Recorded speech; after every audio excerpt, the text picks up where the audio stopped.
Good evening friends, स्वागत है आपका आपके प्लेटफॉर्म RW सिविल सर्विसेज पर। और मैं हूं तैयार आपके लिए एनसीईआरटी सार बैच को लेकर। एनसीईआरटी सार बैच का आज चैप्टर प्रारंभ होगा 1857 का रिवोल्ट।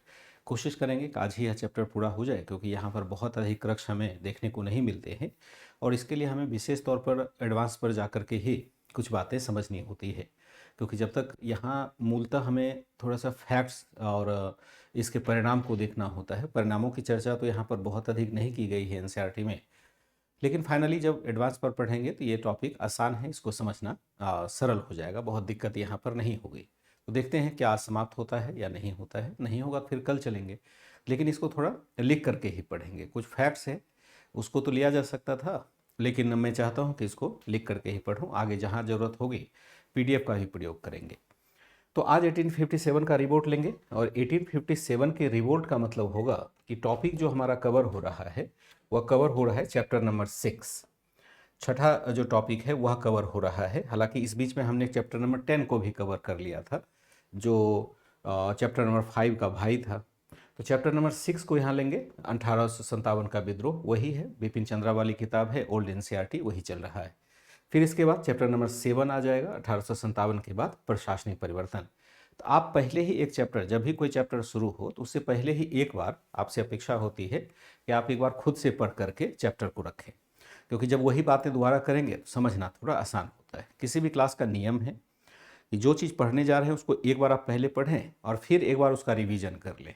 बस देखिएगा कि जो दिक्कतें हो रही है भूलने वाली, वो समस्या धीरे धीरे समाप्त हो जाएगी।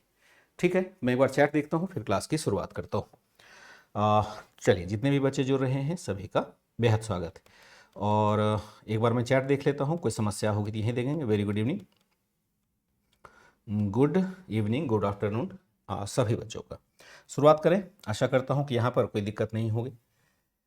PDF पहले टेलीग्राम पर दे देंगे, मंदाकिनी ने कहा। आप पढ़ा सकते हैं। हाँ, आज तो लिख करके ही पढ़ाएंगे, आज लिख करके ही पढ़ाएंगे। देखिए, दोनों चीज़ें आप कोई हार्ड एंड फास्ट रूल मत रखिए कि ये ऐसा ही करेंगे। वो तो मेरे हाथ में, मान लो कि मैं लिख सकता हूँ लगातार, मुझे बातें याद रहती है, इमीडिएट में सेंटेंस फॉर्म करता हूँ तो लिख पाता हूँ। लेकिन सभी सब्जेक्ट में ये संभव ही नहीं है करना, इसमें भी संभव नहीं। इतिहास को तो लिख करके पढ़ाया ही नहीं जा सकता है, इतना बड़ा है, और इसे लिखने के चक्कर में थोड़ा समय भी लगता है। लेकिन चूंकि एकदम से नए बच्चे हैं, उसको थोड़ा थोड़ा एक एक लाइन लिखते हैं, समझाते हैं, एक एक स्लाइड लिखते हैं, समझाते हैं, ऐसे करके चलते हैं।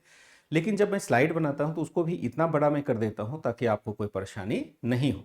और स्लाइड में उल्टा क्या होता है कि मुझे कई गुना ज़्यादा परेशानी बढ़ती है, क्योंकि स्लाइड को मैं पहले लिखूंगा, क्योंकि अपने आप सब तो निकलेंगे नहीं, कोई स्लाइड बना करके तो मुझे देगा नहीं, और ये आपके कोर्स के हिसाब से बनना है। वैसे तो 1857 का विद्रोह मैं पढ़ाता रहता हूँ, लेकिन उससे कोई फर्क नहीं पड़ता है। ये कोर्स जैसा कोर्स है उसी हिसाब से पढ़ाने की मजबूरी होती है।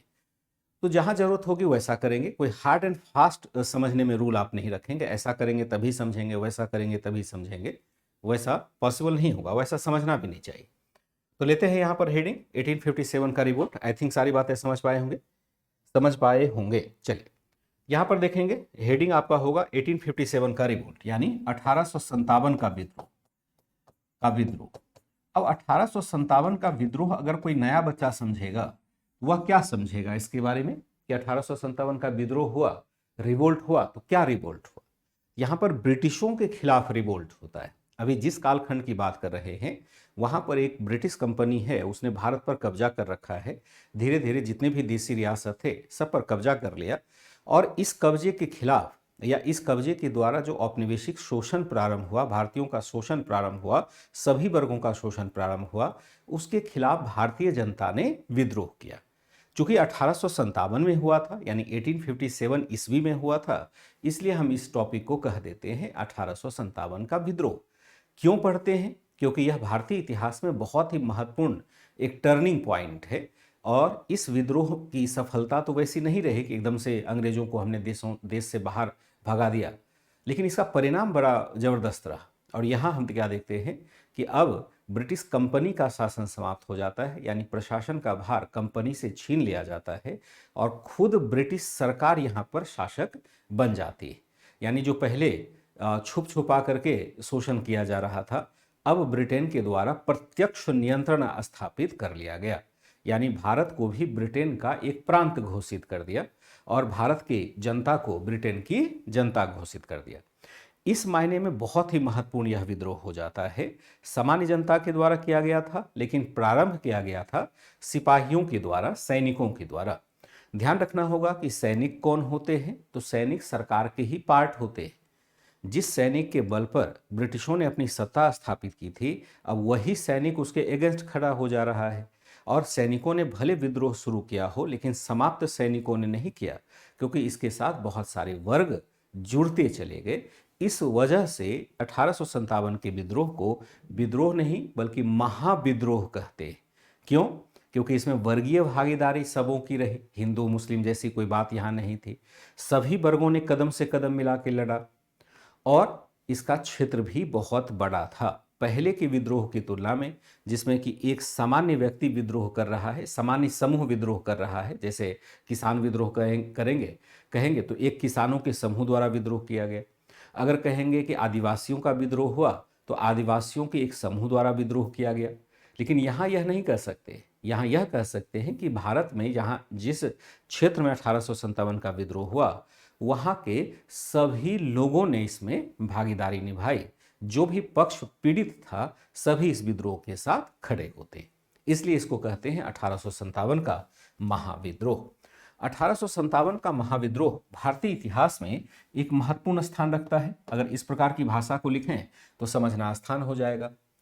1857 का विद्रोह भारतीय इतिहास में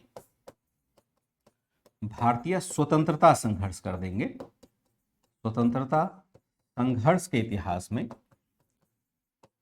इतिहास में एक महत्वपूर्ण भूमिका रखता है, एक महत्वपूर्ण स्थान रखता है। कैसे रखता है? वस्तुतः इस विद्रोह में रखता है।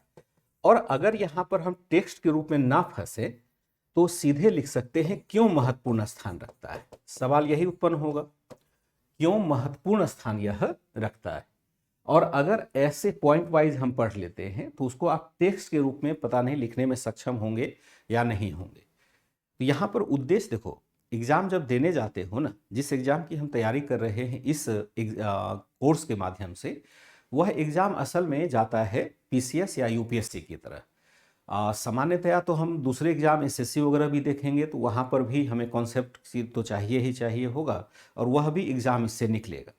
लेकिन जो संरचना की गई है वो सबसे ऊपर के एग्जाम को लेकर के की गई है। यानी मान लो यूपीएससी हमें देना है, तो यूपीएससी या पीसीएस की जो प्रकृति होती है उसमें एक जो मेजर पार्ट होता है जिससे हमें क्वालिफिकेशन मिलता है, और वह लिखित होता है, राइटिंग होता है।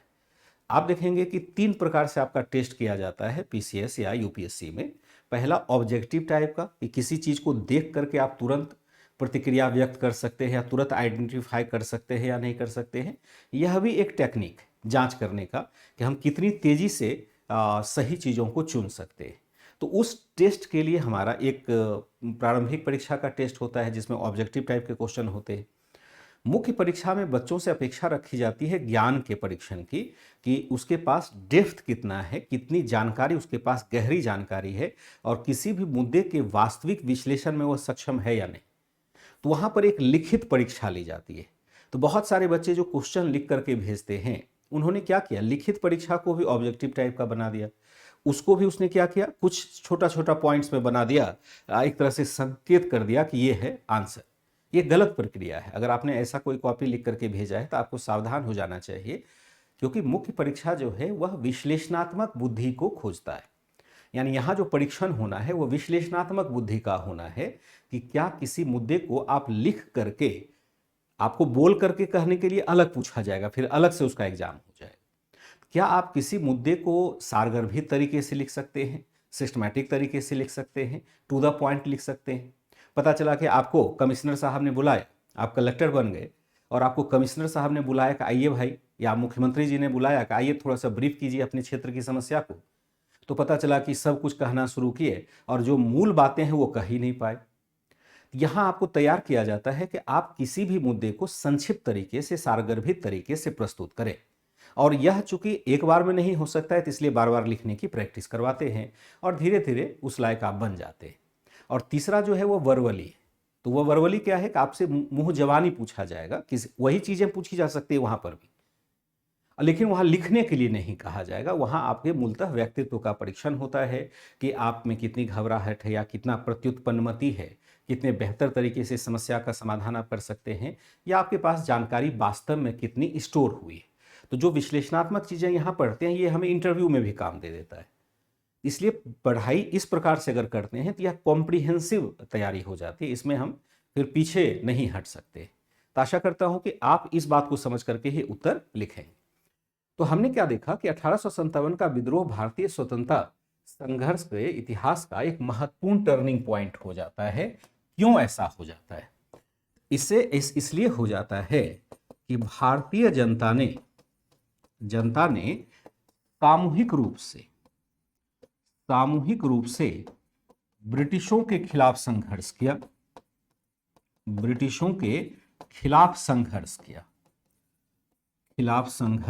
किया। यहां हम क्या देखते हैं कि ऐसा विद्रोह था जिसमें ब्रिटिशों के खिलाफ हम सामूहिक रूप से विद्रोह करते हैं। किसी एक वर्ग के द्वारा नहीं विद्रोह होता है, बल्कि हम क्या करते हैं कि सामूहिक रूप से इसमें विद्रोह करते हैं। प्रारंभ किसने किया गया था? प्रारंभ सैनिकों के द्वारा किया गया था,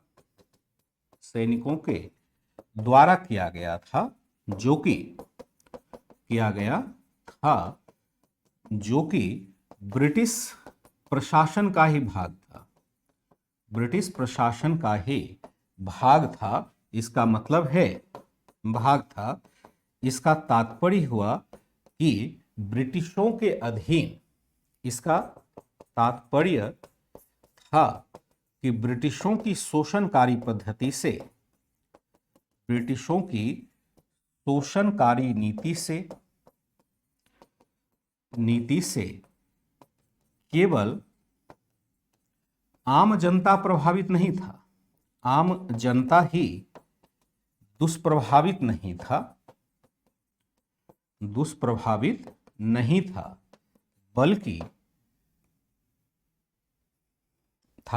बल्कि प्रशासनिक अधिकारी भी थे, प्रशासनिक लोग भी थे।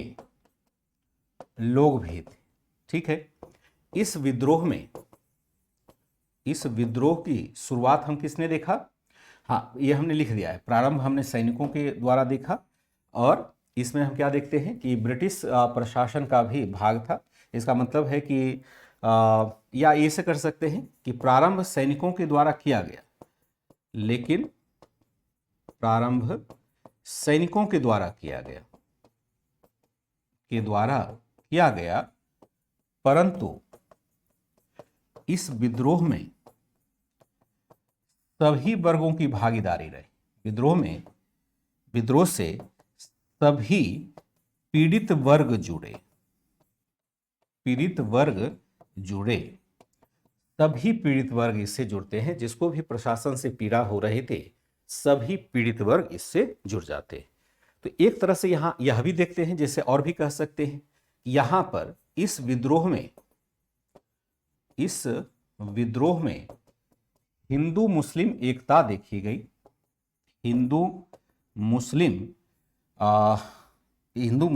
एकता देखी गई। इसलिए भी हम देखते हैं कि यहाँ पर चाहे हिंदू हो चाहे मुस्लिम हो, सभी ने मिलजुल करके संघर्ष किया। इसलिए भी यह विद्रोह विशेष हो जाता है। तो कई कारणों से यह लैंडमार्क हो जाता है। अगर आपको कॉन्सेप्ट के आधार पर प्रश्न पूछा जाए कि 1857 का विद्रोह क्यों महत्वपूर्ण था, कई प्रकार के एग्जाम आप देते हैं, हर प्रकार के एग्जाम में ये पॉइंट हमारे काम में आएंगे। अगर कभी इसी बात पर प्रश्न पूछा जाए कि 1857 के विद्रोह क्यों महत्वपूर्ण रहे हैं, क्यों लैंडमार्क रहा है, आप सीधे सीधे कह सकते हैं। 50 शब्दों में अगर आपको लिखने के लिए कहा जाए तो केवल इतना भी पॉइंट लिख देंगे तो भी काम चल जाएगा, इतने पॉइंट से काम चल जाएगा। अब ये डिपेंड करता है कि जब हम तैयारी करते हैं तो किस प्रकार से आंसर को हम टैकल करते हैं, और जिस प्रकार से टैकल करेंगे वही आपके आंसर की सही दिशा को डायरेक्ट कर देगा। अदरवाइज हम क्या करेंगे, इसी में बहुत सारी चीज़ों को लिखना शुरू करेंगे, घुमाना करेंगे, पूछा कुछ गया है उत्तर कुछ और दे रहे। जब भी आप आंसर लिखें तो कई बार प्रश्न को पढ़ करके दिमाग में एक बार संकेत जाने दें कि असल में मुझे लिखना क्या है, तब जाकर के आंसर आपके सही डायरेक्शन में चले जाते हैं। इस विद्रोह में हिंदू मुस्लिम एकता भी देखी गई। अब यहां पर जो दूसरी बातें हमें समझनी होगी वह समझनी होगी कि कारण क्या था, यानी 1857 के विद्रोह के कारण क्या होंगे। 1857 के विद्रोह के कारण हो सकता है कि अगर यह टॉपिक आज कंप्लीट हो जाता है तो हो सकता है कि मैं आज आपको मुख्य परीक्षा के प्रश्न को भी लिखने दूं। सरल प्रश्न होगा और यहाँ पर मैं अपेक्षित रखता हूँ, मुझे अपेक्षा होती है कि सभी बच्चे अच्छा परफॉर्म करेंगे और अभी तक तो यही होता रहा है, क्योंकि यहाँ पर आप बहुत ही शांति से पढ़ रहे होते हैं और लगभग जो आंसर आपको लिखने के लिए दिया जाता है वो बोर्ड पर करा दिया जाता है, एक तरह से फ्रेम आपको बनवा दिया जाता है, तो आप बहुत अच्छा लिख पाते हैं, आपको कॉन्फिडेंस भी बढ़ जाता है, आपका कॉन्फिडेंस भी बढ़ जाता है। मैं कोशिश करता हूँ कि अगर 1857 के विद्रोह की बात की जाए, अगर यह एंड हो जाता है आज टॉपिक, तो मैं यहाँ पर एक प्रश्न आपको मुख्य परीक्षा के लिए लिखने के लिए दे दूँ, फिर आप लिख करके उसको जमा करवा देंगे, ठीक है।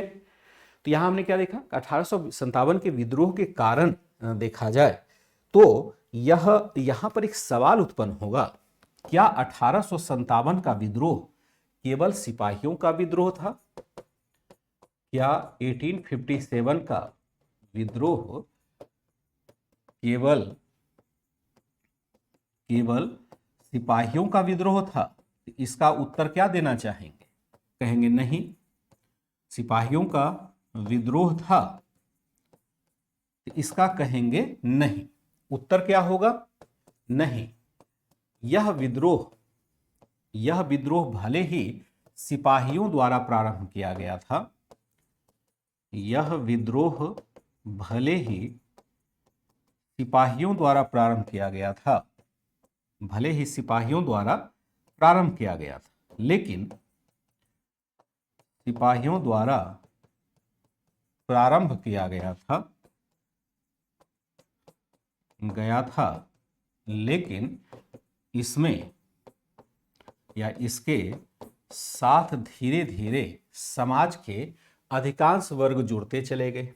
इसके साथ समाज के अधिकांश वर्ग जुड़ते चले गए, अधिकांश वर्ग धीरे धीरे जुड़ते चले गए, जुड़ते चले जाते, अधिकांश वर्ग इसमें जुड़ते चले जाते। यह विद्रोह भले ही सिपाहियों द्वारा प्रारंभ किया गया था, तो लेकिन इसके साथ समाज के अधिकांश वर्ग जुड़ते चले गए। अब फिर से प्रश्न होगा कि इस विद्रोह की बड़ी वर्गीय भागीदारी का कारण क्या था? बड़ी वर्गीय भागीदारी का कारण क्या था? भागीदारी का कारण क्या था? एक तरह से वहीं से हमने फिर से शुरुआत कर दी है। यहां हो गया, जैसे हमने यहां हेडिंग दिया था कि 1857 के विद्रोह के कारण, तो 1857 के विद्रोह के कारण को अगर हम सीधे डिफाइन करें तो प्रारंभ तो हम देखते हैं तत्कालिक कारण के रूप में सिपाहियों के द्वारा चर्बी वाले कारतूस की घटना को लेकर के यह विद्रोह प्रारंभ हुआ था। और आज सुबह भी क्लास में मैं बता रहा था कि यहाँ पर एक बात ध्यान रखने की होगी कि चर्बी वाले कारतूस की घटना से भले यह विद्रोह प्रारंभ हुआ था, लेकिन कारण एक नहीं था, कारण बहुत सारे थे। और चर्बी वाला कारतूस जो है वह भी एक, समझिए कि बस उत्प्रेरक कारक था, ऐसा नहीं था कि वह मूल कारण था, वह एक उत्प्रेरक कारक था। कैसे कि 1857 के विद्रोह के दौरान देखेंगे सिपाहियों के द्वारा मुद्दा तो यह बनाया गया कि चर्बी वाले कारतूसों के प्रयोग से हमारे धर्म भ्रष्ट हो जाएंगे, लेकिन जब विद्रोह की शुरुआत होती है और सिपाहियों के द्वारा उसी एनफील्ड राइफल पर कब्जा कर लिया जाता है, तो आखिर गोली उन्होंने तो वही चलाया जिस कारण से उन्होंने विद्रोह किया था। ऐसा नहीं है कि उनके पास बंदूक की कोई फैक्ट्री थी, उन्होंने भी तो वही राइफल कब्जा किया था जो कि सरकार ने इंट्रोड्यूस किया था, और उसके गोली को काटने के लिए मुंह से ही स्टिक करना पड़ेगा। तो अगर ऐसा होता तो सिपाहियों के द्वारा, जो विद्रोही सिपाही थे, वो फिर उस बंदूक का प्रयोग ही नहीं करते, लेकिन अंग्रेजों के खिलाफ उन्होंने तो जम करके उसी बंदूक का प्रयोग किया जिस मुद्दे को लेकर के यह विद्रोह प्रारंभ हुआ था। इसका मतलब है कि यह विद्रोह किसी विशेष कारण से प्रारंभ होता है, और चर्बी वाले कारतूस की घटना एक तात्कालिक कारण हो सकता है कि असंतोष, जब गुस्सा आपके मन में होता है तो छोटी छोटी बातों पर भी झगड़ा होने लग जाता है। तो यही स्थिति यहाँ पर थी, लोगों के मन में गुस्सा है और उस गुस्से के कारण चर्बी वाले कारतूस मतलब गुस्से को चर्बी वाले कारतूसों की घटना से आगे बढ़ने का मौका मिलता है और फिर बाद में अन्य सभी असंतोष इसके साथ जुड़ते चले जाते हैं। तो क्या देखा हमने कि इस विद्रोह की बड़ी वर्गीय भागीदारी के क्या कारण थे, के कारण क्या हो जाएंगे। तो यहां पर सबसे बड़ा कारण जो होगा वह होगा ब्रिटिशों का औपनिवेशिक शोषण। ब्रिटिशों का औपनिवेशिक शोषण या ब्रिटिशों द्वारा औपनिवेशिक शोषण, ब्रिटिशों द्वारा औपनिवेशिक शोषण। औपनिवेशिक शोषण, औपनिवेशिक शोषण क्या होगा, सभी प्रकार का होगा। औपनिवेशिक शोषण जो सभी वर्गों ने महसूस किया था, वर्गों ने महसूस किया, जैसे सभी वर्गों ने महसूस किया था। और लेंगे यहां पर उदाहरण। ध्यान रखिएगा कि अगर आपने कभी आधार बैच वाला क्लास किया होगा, वहां पर इस टाइप से नहीं लिखा हुआ है कारण को, क्योंकि यहां एनसीईआरटी के साथ हम चल रहे हैं, तो उन्हीं चीजों को और सिंप्लीफाई कर देते हैं और सरल कर देते हैं। और जब वहां हम पढ़ते हैं कि सामाजिक, राजनीतिक, आर्थिक कारण उत्तरदायी रहे हैं, धार्मिक कारण उत्तरदायी रहे, तो उन्हीं बातों को यहाँ पर और सिंपल तरीके से कुछ पॉइंट में लिख देते हैं, ताकि अगर इसी के आधार पर आपको प्रश्न लिखना पड़े तो आपको उत्तर की एक झलक भी मिल जाए। वैसे आप चाहे तो इसको अपने तरीके से, चूंकि जो बच्चे अन्य भी क्लास कर चुके होंगे, एडवांस लेवल की क्लास कर चुके होंगे, उनके लिए प्रश्न थोड़ा सरल ही होगा, तो वो चाहे तो और भी बेहतर तरीके से लिख सकते हैं। तो ब्रिटिशों द्वारा औपनिवेशिक शोषण जो सभी वर्गों ने महसूस किया था, और यहां पर लेंगे एग्जाम्पल। जैसे हम मान के चलते हैं, एक वर्ग लेते हैं किसान, किसानों को हम लेते हैं। तो अगर किसान वर्ग की बात की जाए तो किसानों के मूल्य, किसानों के यानी कृषि पद्धति या कृषि के भूराजस्व बंदोबस्ती से भूराजस्व की नई व्यवस्था में क्या हो रहा था, व्यवस्था में किसानों का शोषण हो रहा था, किसानों का शोषण हो रहा था। किसानों से अत्यधिक लगान लिया जा रहा था, किसानों से अत्यधिक लगान लिया जा रहा था, अत्यधिक लगान लिया जा रहा था। और क्या किया जा रहा था, किसानों से अत्यधिक लगान लिया जा रहा था। कृषि का विकास नहीं किया जा रहा था, कृषि का विकास नहीं हो रहा था।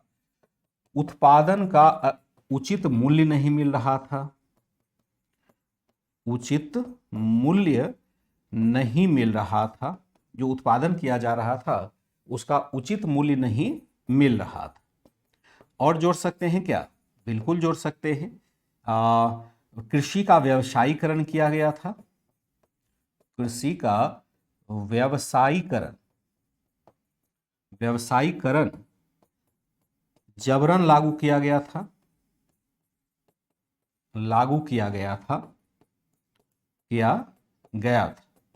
व्यापक महंगाई थी, यह भी जोड़ सकते हैं।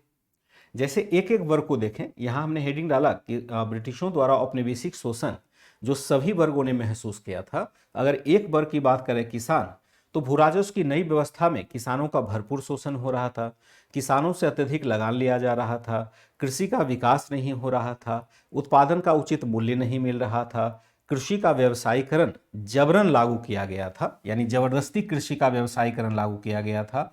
फिर हम क्या देखते हैं, महंगाई बहुत अधिक थी, उत्पादन की तुलना में या आय की तुलना में क्या था, तुलना में महंगाई बहुत अधिक थी। महंगाई अत्यधिक होना, पुलिस तथा प्रशासन द्वारा, पुलिस, न्यायपालिका तथा प्रशासन द्वारा किसका साथ दिया जाना, प्रशासन द्वारा शोषकों का साथ दिया जाना, शोषकों का साथ दिया जाना, का साथ दिया जाना ऐसे कारक थे जिसने किसानों में व्यापक असंतोष भरा था। किसानों ने में व्यापक असंतोष उत्पन्न करने का कार्य किया था। असंतोष उत्पन्न करने का कार्य किया था।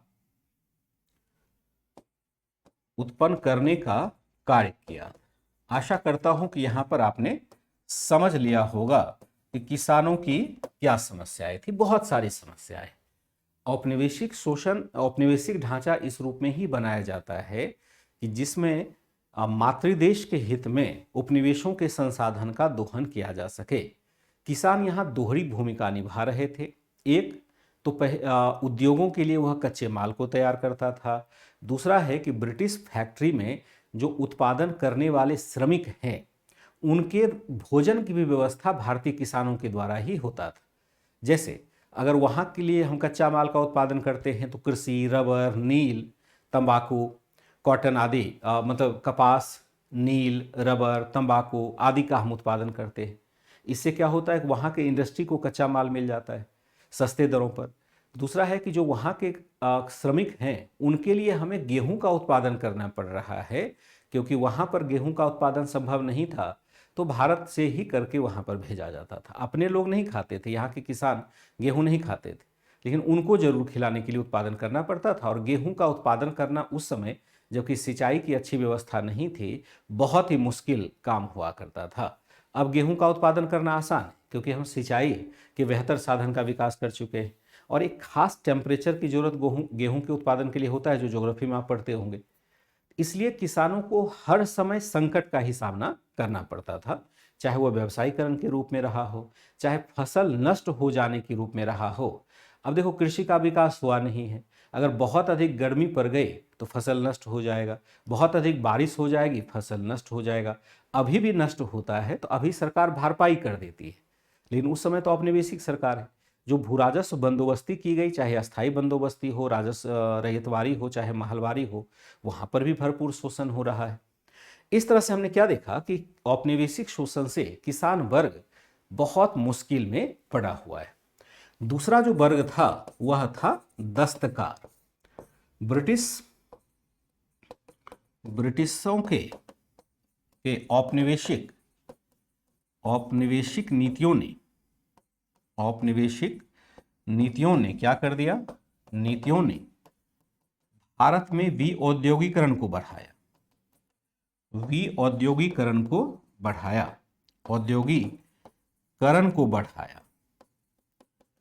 भारत में विऔद्योगीकरण को बढ़ाने का काम किया, बढ़ाया। वस्तुतः क्या देखते हैं? वस्तुतः ब्रिटिश उद्योगों में तैयार उत्पादन को भारत में बेचा गया। उत्पादन को सस्ते दरों पर भारत में बेचा गया, जिससे क्या होगा? भारत में बेचा गया।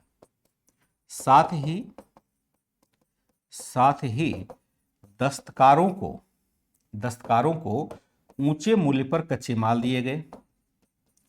दस्तकारों को ऊंचे मूल्य पर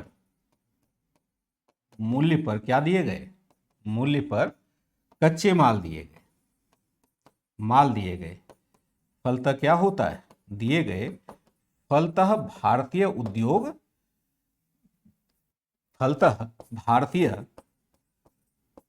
कुटीर एवं लघु या हस्तशिल्प उद्योगों का पतन हुआ। हस्तशिल्प उद्योगों का पतन हो गया, पतन हो जाता है। हमने क्या देखा? दस्तकारी उद्योग भी समाप्त हो जाता है, क्योंकि जो ब्रिटेन में औद्योगिक क्रांति होती है वहां के उद्योगों से तैयार माल को सस्ते दरों पर भारत में बेचा गया। और दूसरा क्या है कि यहाँ पर जो दस्तकार है उनको कच्चे माल भी ऊंची शर्तों पर दिए गए, ऊंचे मूल्य पर दिए गए, जिसकी वजह से दस्तकारों के व्यवसाय चौपट होते चले गए, पतन हो गया। इसके साथ ही और भी क्या हो गया? आगे आगे भारतीय सामानों को दूसरे बाजार में जाने से भी रोका गया। भारतीय उत्पादों को दूसरे बाजार में जाने से रोका भी गया। दूसरे बाजार में जाने से या प्रवेश से रोका गया, प्रवेश से रोका भी गया, से रोका गया। इस तरह से हम क्या देखते हैं कि फलतः दस्तकार क्या हो जाते हैं, दस्तकारों का पतन हो जाता है। ये वर्ग भी दुख का अनुभव करता है। ब्रिटिशों के औपनिवेशिक नीतियों ने भारत में विद्युतीकरण को बढ़ाया। वस्तुतः ब्रिटिश उद्योगों में तैयार उत्पादन को सस्ते दरों पर भारत में बेचा गया। साथ ही दस्तकारों को ऊंचे मूल्य पर कच्चे माल दिए गए। फलतः भारतीय कुटीर एवं हस्तशिल्प उद्योगों का पतन हो गया। आगे भारतीय उत्पादों को दूसरे बाजार में प्रवेश से रोका गया। इसकी वजह से दस्तकार यानी गरीब होते चले गए। इस प्रक्रिया ने दस्तकारों को बेरोजगार बनाने का कार्य किया। दस्तकारों को बेरोजगार बनाने का कार्य किया। एक वर्ग हम देखते हैं कि यहां पर यह भी बहुत मुश्किल में पड़ जाता है। दस्तकारों को देखते हैं शोषण हो रहा है। ठीक है, तीसरा जो वर्ग हो जाएगा वह होगा आदिवासी वर्ग। तीसरा जो होगा वह होगा आदिवासी वर्ग। आदिवासी वर्ग से क्या किया, इस वर्ग के वन अधिकारों का हनन किया गया। वन अधिकार समाप्त हो गए। साथ ही हम क्या देखते हैं, साथ ही इनके भू स्वामित्व की पद्धति में बदलाव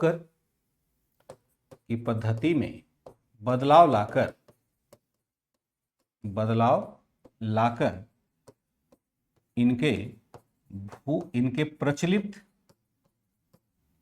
सामाजिक आर्थिक संरचना को तहस नहस कर दिया गया।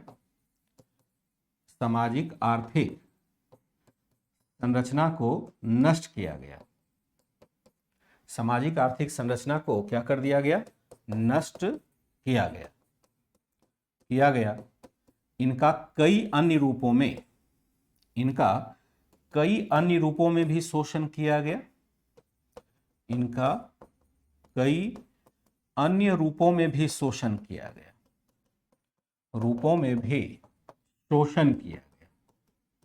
जैसे इनसे कठिन श्रम लेना, गंदे कार्य कराना, रेलवे के निर्माण में इनसे कठोर श्रम लेना, विदेशों में इसको एग्रीमेंट वाले लेबर के रूप में भेज दिया जाना, खास करके ठेकेदारों के द्वारा इनके संपत्ति के अधिकार को छीनना और बहु बेटियों की भी इज्जत लूटना आदि शामिल था। तो आदिवासियों ने भी समय समय पर विद्रोह किया और अभी जस्ट पहले 1857 से ठीक पहले 1855-56 में संथाल विद्रोह हुआ ही था इन सभी कारणों से।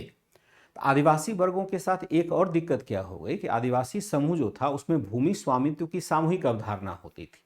यानी एक अगर कोई लैंड है तो उस पर कबीले के मुखिया सहित जितने भी सदस्य हैं सबकी हिस्सेदारी होती थी। लेकिन अब अस्थाई बंदोबस्ती को लाया गया और अस्थाई बंदोबस्ती में भूमि अधिकार जमींदारों को दे दिया गया और सामान्य जो वर्ग थे उनका सारा भूमि अधिकार समाप्त कर दिया गया। और यह बिना देखे कि इससे आदिवासी प्रभावित होंगे या नहीं होंगे, ब्रिटिशों ने सारा कानून एक साथ लागू किया, जिसकी वजह से आदिवासियों को बड़ा मुश्किल हो गई कि भाई अब हम अभी भूमि के मालिक थे और अभी हमारे पास एक भी भूमि नहीं है। तो इस तरह से हम क्या देखते हैं कि बहुत अधिक असंतुष्ट होता है आदिवासी समूह। तो हमने क्या देखा, किसान है, हस्तकार है और आदिवासी, तीनों यहाँ पर असंतुष्ट होते हैं। अब देखते हैं, अगर देखा जाए तो देसी रियासतों के शासक को क्या समस्या है, तो सभी देसी रियासत तो नहीं,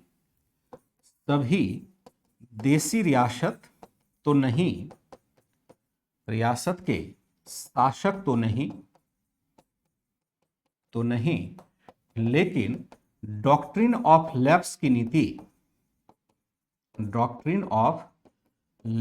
नीति से प्रभावित हुए, लैप्स की नीति से प्रभावित हुए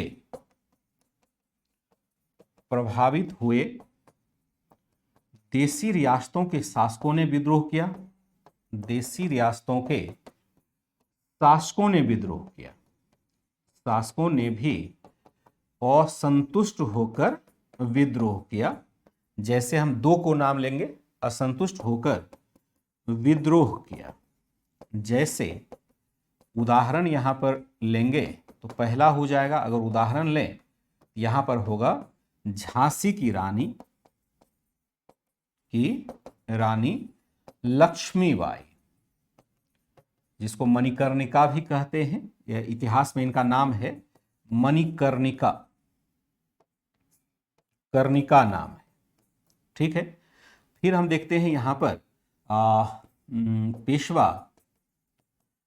पेशवा बाजीराव सेकंड के दत्तक पुत्र नाना साहब। फिर हम देखते हैं कि यहां पर अवध के नवाब की बेगम हजरत महल हो जाएंगी। और लास्ट में देखेंगे मुगल बादशाह कौन हो जाएंगे? बहादुर शाह सेकंड। ये सारे शासक वर्ग असंतुष्ट हो जाते हैं। यहां पर चर्चा हो रही है कि किस प्रकार से ब्रिटिशों की नीति से समाज के जितने भी तबके थे, चाहे वो ब्रिटिशों के साथ हों चाहे विरोध में हो, सभी दुष्प्रभावित होते हैं। तो देशी रियासतों के शासक, सभी देशी रियासतों के शासक तो नहीं, लेकिन डॉक्ट्रिन ऑफ लैप्स की नीति से प्रभावित हुए देशी रियासतों के शासकों ने असंतुष्ट होकर विद्रोह किया। झांसी की रानी लक्ष्मीबाई, पेशवा बाजीराव सेकंड का दत्तक पुत्र है नाना साहब है, अवध के नवाब की बेगम है हजरत महल, मुगल बादशाह बहादुर शाह द्वितीय, इन सब ने यहाँ पर विद्रोह किया। और यह विद्रोह या विद्रोहियों का कहा जाए तो नेतृत्व भी किया। एक वर्ग और है जो जुड़ा हुआ है शासक के साथ ही, और वह होगा असंतुष्ट जमींदार वर्ग। असंतुष्ट जमींदार वर्ग, जमींदार वर्गों को क्या असंतुष्ट हो रहा था? यहां पर होगा जिन जमींदारों की जमींदारी छीन ली गई थी, जमींदारी छीन ली गई थी, वे असंतुष्ट थे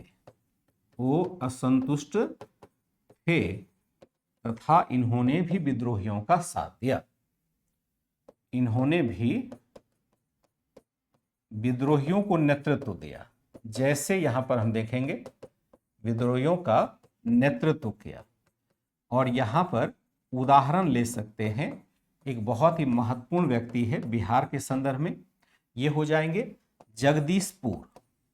जगदीशपुर कहाँ है? बिहार में है, आरा जिला है, आरा डिस्ट्रिक्ट। वैसे आरा और शाहाबाद डिस्ट्रिक्ट उसमें कहलाता था, अब तो संरचना अलग है। जगदीशपुर में हम क्या देखते हैं? यहां पर हो जाएंगे बाबू कुंवर सिंह, इसके साथ हो जाते हैं। अब हमने देखा एक वर्ग के रूप में, चाहे वो दस्तकार हो, किसान हो, चाहे अन्य मतलब आदिवासी समूह हो, चाहे देशी रियासत हो, चाहे असंतुष्ट जमींदार हो, सब ने यहां पर शोषण महसूस किया। अब अगर देखें तो सैनिक भी असंतुष्ट है एक वर्ग के रूप में। तो सैनिकों को भी देख लेते हैं कि यह वर्ग क्यों असंतुष्ट हो रहा है, जबकि यह तो शासन के साथ है, इसके पास तो मतलब कोई जॉब जाने वाली भी समस्या नहीं है, तब भी यह वर्ग क्यों असंतुष्ट है? तो एक वर्ग के रूप में देखा जाए तो यहां पर हो जाएगा सैनिक। सैनिकों के असंतोष क्या थे? तो सैनिक क्या करते थे? सैनिक भले ही ब्रिटिश शासन के हिस्सा थे, ब्रिटिश प्रशासन का अभिन्न अंग थे, लेकिन इनके साथ क्या होता था? इनके साथ नस्लीय व्यवहार होता था। इनके साथ नस्लीय व्यवहार होता था। कार्य तथा वेतन भत्तों में समानता का सिद्धांत लागू नहीं किया गया था। समानता का सिद्धांत लागू नहीं किया गया, लागू नहीं किया गया था। प्रमोशन के अवसर नहीं थे, प्रमोशन के कोई अवसर नहीं थे, अवसर नहीं थे, किसी भी प्रकार का अवसर यहां पर नहीं था। दूसरा क्या है, समुद्र पार जाने के लिए इन्हें बाध्य किया जाता था, इन्हें समुद्र पार जाने के लिए बाध्य किया जाता था, समुद्र पार युद्ध के लिए बाध्य किया जाता था। कई प्रकार के ऐसे कानून बना दिए गए थे, इसे समुद्र पार जाकर के युद्ध करना पड़ेगा। इस तरह से हम क्या देखते हैं कि यहां पर बहुत अधिक हम क्या देखते हैं कि बढ़ोतरी होती है, और एक तरह से यहां पर जितने भी शासक हैं, सभी जितने भी वर्ग हैं, औपनिवेशिक शोषण क्या होता है ये सब बातें पहले हो चुकी है। तो अगर बीच में अगर आपने कोर्स को ज्वाइन किया है या अभी आया है तो पहले शुरुआत से पढ़िए। उपनिवेश क्या होता है, शोषण तो आप जानते हैं कि एक्सप्लॉयटेशन होता है। अब औपनिवेशिक शोषण क्या है ये हमने क्लास के पहले बताया हुआ है। तो यहाँ पर डिफाइन करना 2 लाइन में बड़ा मुश्किल होगा। औपनिवेशिक का मतलब होता है कि जब एक देश किसी दूसरे देश पर अधिकार कर लेता है और उसके संसाधनों का इस प्रकार से प्रयोग करता है कि जो उसका मूल देश है वहाँ के हित के लिए संसाधनों का उपयोग होने लगे, तो उसको हम मोटे तौर पर औपनिवेशिक शोषण कहते हैं। जैसे ब्रिटिश कंपनी भारत का पर अधिकार करती है, भारत का शोषण करती है, भारत के संसाधनों का दोहन करती है और उसको ब्रिटेन ले जा करके जमा कर देती है। इसको हम मोटे तौर पर औपनिवेशिक शोषण कहते हैं, लेकिन आपको पढ़ना पड़ेगा और अधिक। सैनिक भले ही ब्रिटिश प्रशासन का अभिन्न अंग थे, लेकिन इनके साथ नस्ली व्यवहार होता था। कार्य तथा वेतन भत्तों में समानता के सिद्धांत लागू नहीं किया गया था। प्रमोशन के कोई अवसर नहीं थे। इन्हें समुद्र पार युद्ध के लिए बाध्य किया जाता था और इन्हें भी लगता था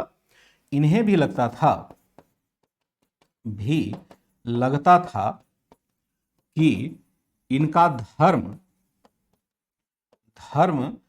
ब्रिटिश सेना में रहते हुए सुरक्षित नहीं, ब्रिटिश सेना में रहते हुए सुरक्षित नहीं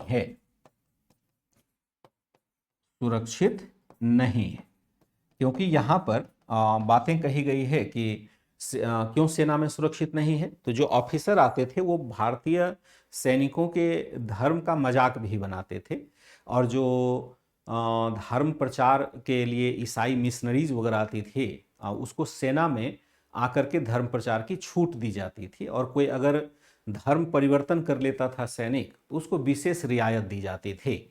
तो सैनिक जो एक सामान्य परिवार से बिलोंग करते थे उसमें धार्मिक पहचान अधिक स्पष्ट था, तो उनको ये बुरा लगता था कि भाई इसके अंदर काम करते हैं तो ऑफिसर मेरी धार्मिक अधिकार का हनन कर रहे हैं, यानी के प्रकार है जैसे भी हो। एक तरह से उनको भी लगता था कि हमारा धर्म ब्रिटिश सेना में रहते हुए बिल्कुल भी सुरक्षित नहीं है, बिल्कुल भी धर्म हमारा सुरक्षित नहीं है। सैनिक विद्रोह करता है वह तो इंडियन होगा, तो वही तो बातें हो रही है, सारी बातें वही तो हो रही है। जो भी विद्रोह करेगा यूरोपीय विद्रोह तो करेगा नहीं, कौन करेगा यहाँ पर कौन करेगा? तो सामान्य जो भारतीय सिपाही वही करेगा, ठीक है, सुरक्षित नहीं है। देन हम क्या देखते हैं कि यहां पर जो आम नागरिक है उसकी अलग शिकायत है, आम नागरिक को अलग शोषण का सामना करना पड़ता था। आम नागरिकों को अनेक धार्मिक, आर्थिक, सामाजिक, सांस्कृतिक शोषण का सामना करना पड़ रहा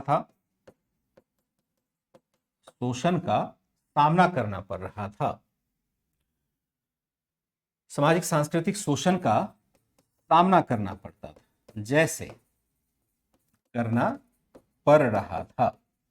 जैसे हम क्या देखते हैं कि 1850 में ऐसा कानून बनाया गया, ऐसा कानून बनाया गया जिसके आधार पर यह सुनिश्चित किया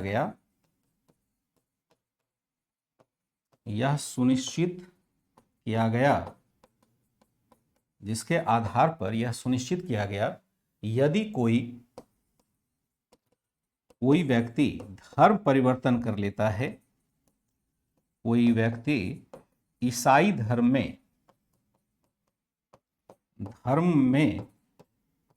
को मानने लग जाता है तो उसके पैतृक आर्थिक अधिकार या पैतृक उत्तराधिकार के अधिकार सुरक्षित रहेंगे। पैतृक उत्तराधिकार के अधिकार सुरक्षित रहेंगे। ये बहुत बड़ी बात थी।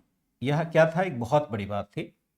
1850 में ऐसा कानून बनाया गया जिसके आधार पर यह सुनिश्चित किया गया यदि कोई व्यक्ति ईसाई धर्म को मानने लग जाता है या ईसाई धर्म में दीक्षित हो जाता है, मानने लग जाता है, तो उसके पैतृक उत्तराधिकार के अधिकार सुरक्षित रहेंगे। पहले ऐसा नहीं होता था। अगर एक पिता है तो वह अपने ही धर्म के संतान को उत्तराधिकार में हिस्सेदारी देगा।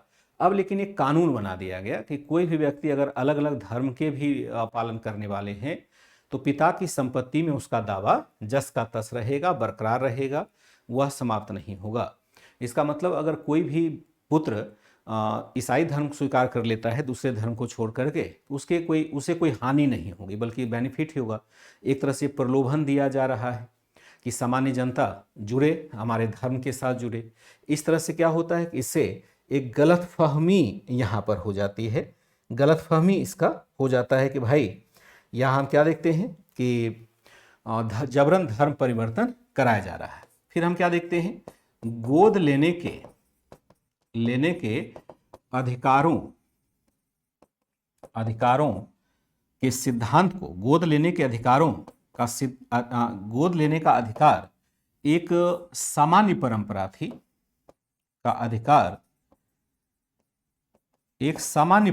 थी सामान्य परंपरा थी। लेकिन ब्रिटिशों ने क्या कर दिया? ब्रिटिशों ने देसी रियासत के संदर्भ में इसे लागू किया। देसी रियासतों के संदर्भ में इसे लागू किया, जिससे जनता भी सहमति है, संदर्भ में लागू किया, जिसके कारण आम जनता भी सशंकित होती है। आम जनता भी सशंकित होती है। फिर हम देखते हैं तीसरा जो होगा कि भारतीयों के साथ नस्लीय तथा क्रूर व्यवहार किया जाता था, जिससे भारतीयों में ब्रिटिशों के प्रति क्रूर व्यवहार किया जाता था, जिससे क्या होगा? जिससे भारतीयों में अंग्रेजों के प्रति घृणा का भाव था।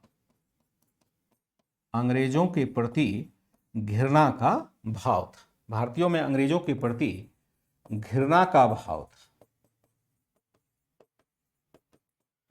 ठीक है, गोद लेने का अधिकार एक सामान्य परंपरा थी, लेकिन ब्रिटिशों ने देसी रियासतों के संदर्भ में इसे क्या किया? देसी रियासतों के संदर्भ में इसे लागू किया, जिसके कारण देसी रियासतों के संदर्भ में इसको लागू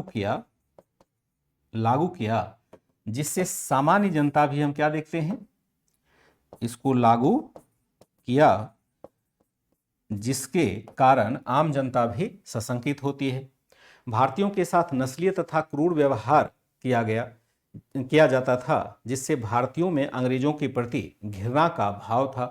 पहले से यह घृणा का भाव था। जो नस्लीय व्यवहार किया जाता था उससे हम क्या देखते हैं? घृणा का भाव था। आम जनता बहुत ही अधिक शोषण कर रही थी, बहुत ही अधिक शोषित हो रही थी। घृणा का भाव था। आम जनता अत्यधिक शोषित हो रही थी। आम जनता अत्यधिक शोषित हो रही थी, शोषित हो रही थी। ब्रिटिश नीतियों के कारण अकालों की बारंबारता बढ़ रही थी, के कारण अकालों की बारंबारता बढ़ रही थी, अकालों की बारंबारता बढ़ रही थी। बारंबारता मतलब फ्रीक्वेंसी होगा, बढ़ रही थी। फलतः क्या है?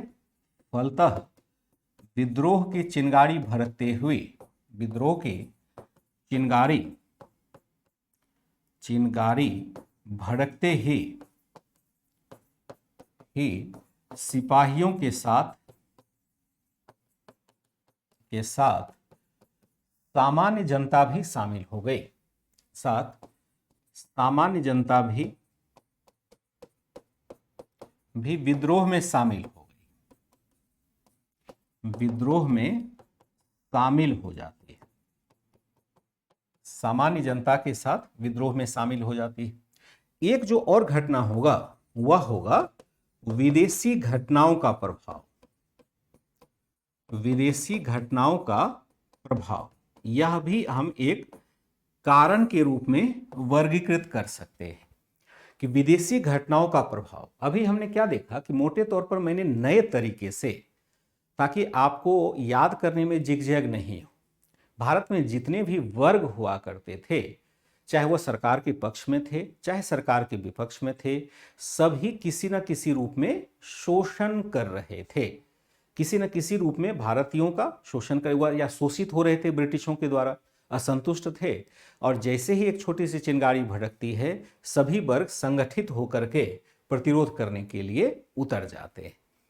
तो यहां पर एक फैक्टर जो माना जाता है इतिहासकारों के द्वारा कि हालांकि विदेशी घटनाओं की जानकारी सामान्य वर्गों में पहुंची होगी, इस बात पर थोड़ा संदेह कि सामान्य वर्ग जो विदेशों में घटनाएं हो रही है वो जानकारी उन रखते होंगे, तो संदेह। लेकिन हाँ, न्यूज़पेपर वगैरह प्रकाशित हो रहा था और क्षण क्षण के कुछ न कुछ घटनाओं का विवरण मिल ही रहा था भारतीयों को, चाहे उच्च वर्ग के भारतीयों को मिला हो, उसने निम्न वर्ग तक पेपर के माध्यम से पहुंचाने की कोशिश की। कुछ घटनाओं की जानकारी यहां पर मिलती है जिसने भारतीयों को विद्रोह के लिए प्रेरित किया, इस आधार पर कि इन्हें लगा कि ब्रिटिश अजेय नहीं है, इनको हराया जा सकता है। इसलिए एक फैक्टर हम यह भी मान लेते हैं जब कारण को डिफाइन करते हैं। तो कारण क्या है? यहां है कि विदेशी घटनाओं का प्रभाव, कई ऐसी घटनाएं हुई, कई ऐसी, या ऐसे लिख सकते हैं कि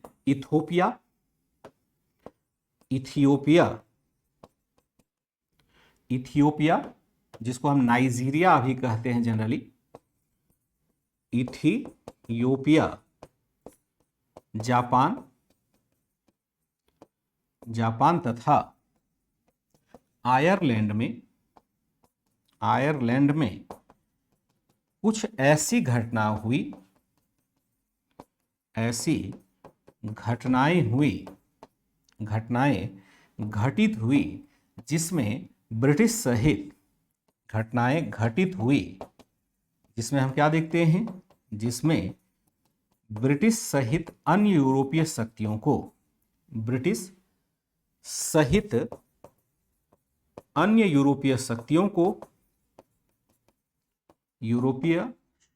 को पराजित होना पड़ा, शक्तियों को पराजित होना पड़ा। इनमें से एक प्रमुख घटना थी क्रीमिया का युद्ध, क्रीमिया कहाँ है? रूस में है वर्तमान में। क्रीमिया का युद्ध जो आप देखेंगे 1853 से 1855 के आसपास चलता है। एक प्रमुख घटना थी क्रीमिया का युद्ध, जिसमें ब्रिटिशों की पराजय होती थी, या ब्रिटिशों की भारी पराजय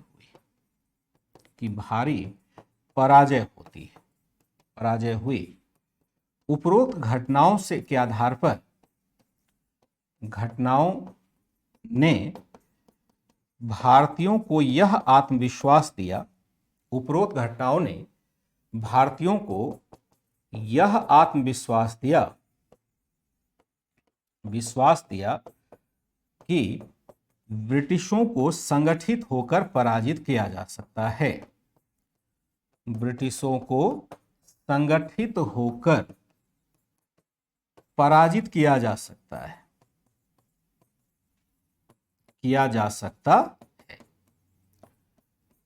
ठीक है। यहां पहले लिखेंगे, उसके बाद पढ़ेंगे।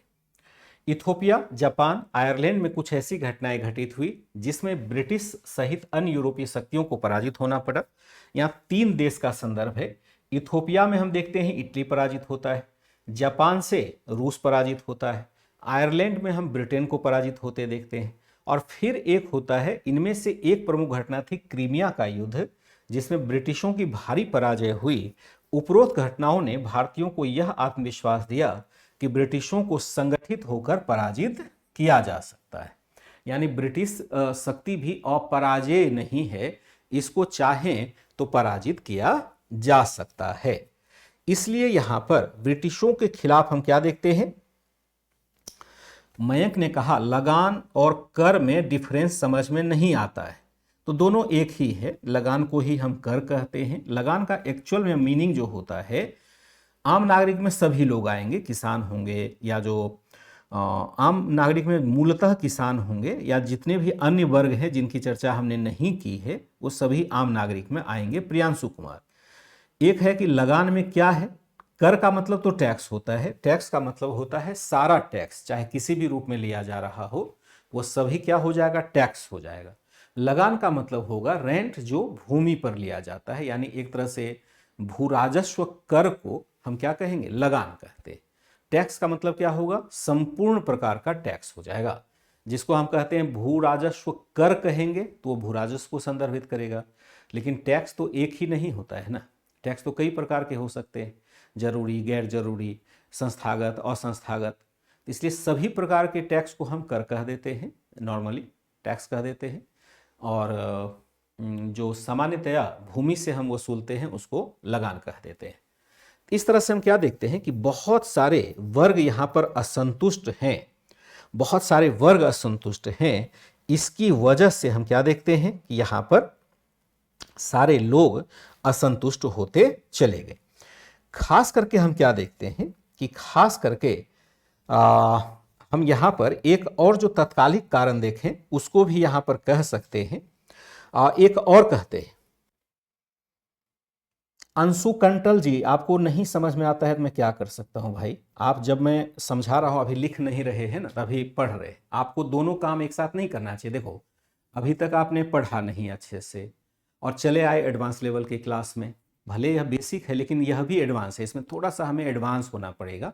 आप चाहेंगे कि जैसे घर में आप सोए रहते थे, अभी तक पढ़ाई नहीं करते थे, और उसी तरह से यह भी बैठे बैठे आपके जेहन में या दिमाग में बातें उतर जाए, तो वह संभव होगा क्या?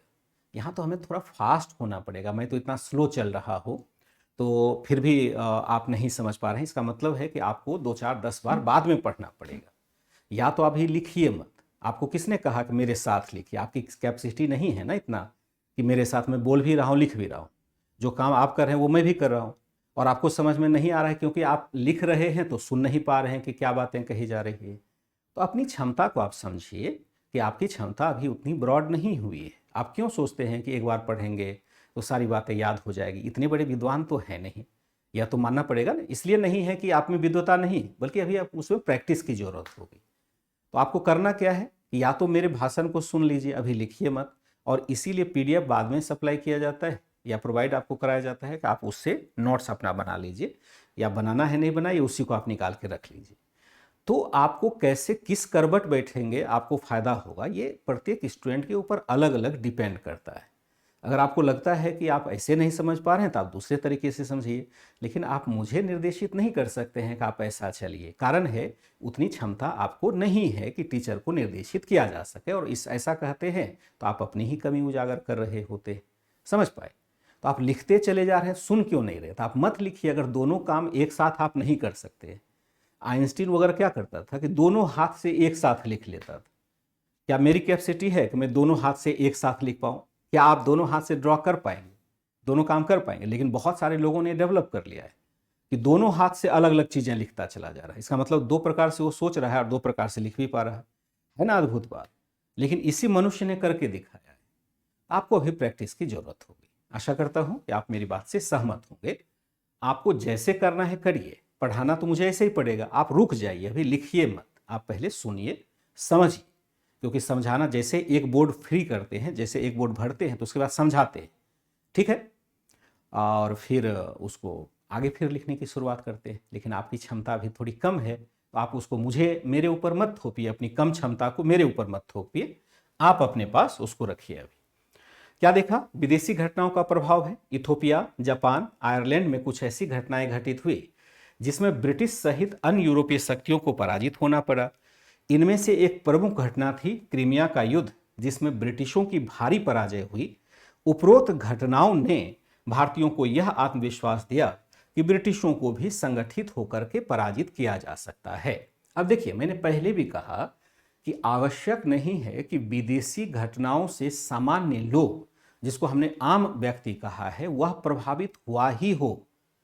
लेकिन पढ़ रहे हैं इतिहास, जो इतिहासकारों के द्वारा लिखा गया है, तो वहां पर भले ही कुछ वर्ग भी प्रभावित हुआ होगा और उस वर्ग ने दूसरे वर्ग को कहा होगा, तो भी इस फैक्टर को हम एक्सेप्ट कर लेते हैं। इतिहासकारों ने तर्क दिया है, चलो ले लेते हैं, लेकिन एज इट इज इसको हम प्रयोग में लाएंगे, ये कहना थोड़ा सा मुश्किल हो जाता है। लेकिन हाँ, एक आंसर लिखने के लिए हमें पर्याप्त बुद्धिबोध की जरूरत होती है, तो ऐसे पॉइंट्स हमारे लिए जरूरी हो जाए। पराजित किया जा सकता है, इस तरह से हमने क्या देखा कि बहुत सारे वर्ग जो हैं यहां पर असंतुष्ट हो जाते हैं। एक कारण और करेंगे, हाँ, इथोपिया वही है, अफ्रीका वाला ही है। इथोपिया और कहाँ है, भारत में नहीं है ना, वही है ना। जो विदेशी घटना है, तो सारा जो देश है ना, जैसे इथोपिया है तो वो अफ्रीका वाला है, जापान जो है एशिया वाला है, आयरलैंड यूरोप वाला है, क्रीमिया रूस में है। ये सब बातें तो अपने से समझना पड़ेगा ना। इथोपिया उत्तर प्रदेश में नहीं है, वो अफ्रीका वाला ही है, ठीक है। तो यहाँ लिखा हुआ है, क्योंकि उत्तर प्रदेश वाला इसलिए भी नहीं हो सकता है क्योंकि यहाँ पर विदेशी घटनाओं का प्रभाव लिखा है, तो विदेश का मतलब है भारत से बाहर का क्षेत्र। यह आत्मविश्वास दिया कि ब्रिटिशों को संगठित होकर पराजित किया जा सकता है। ऐसा हम कैसे देखते हैं, विदेशी घटनाओं के प्रभाव के रूप में। एक और जो स्वभाव था, उपरोक्त सभी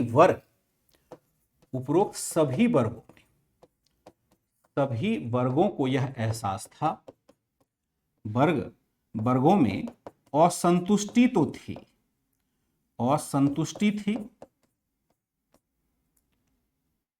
या उपरोक्त सभी वर्ग असंतुष्ट थे, ऐसा कर सकते हैं।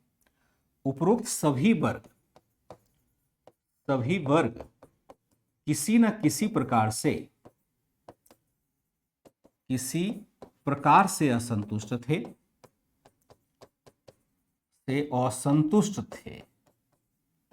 किसी न किसी प्रकार से असंतुष्ट थे। साथ ही इन वर्गों को एहसास था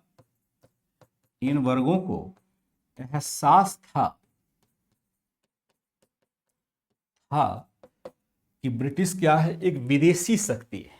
एहसास था कि ब्रिटिश क्या है, ब्रिटिश एक विदेशी शक्ति है,